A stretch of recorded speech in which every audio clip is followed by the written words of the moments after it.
जन कैसे भुलैलू बतिया के मिले आवत रहलू रतिया के। जन कैसे भुलैलू बतिया के मिले आवत रहलू रतिया के। डर कापत रहलू लगे जाके तुके देखनी हम तोरा छतिया के।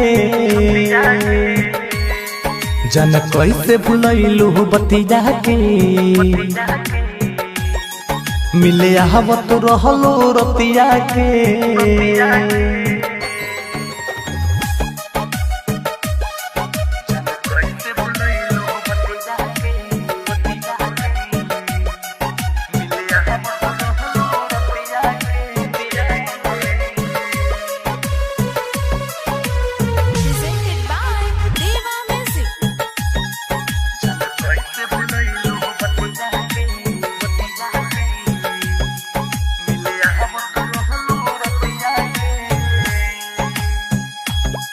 ना पहले खाना खात रहलू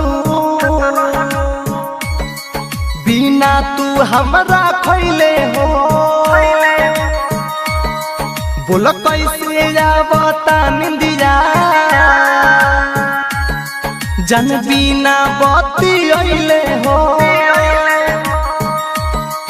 हमरा के छोड़ नया यार खोजलू ई मफना कोहरम गलतिया के।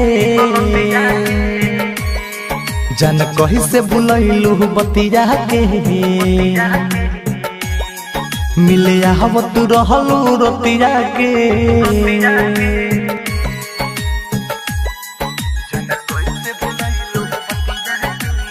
म्यूजिक डायरेक्टर राजू बाबू,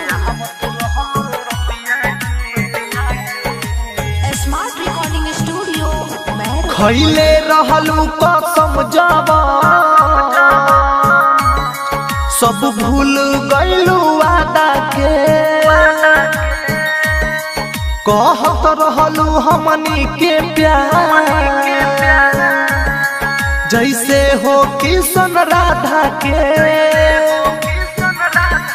प्रकाश नसीम देवांग कहे बदनाम कैली सहल के जतिया के। जन कैसे भुलैलू बतिया के मिले आवत रहलू रतिया के। डर कापत रहलू लगे जाके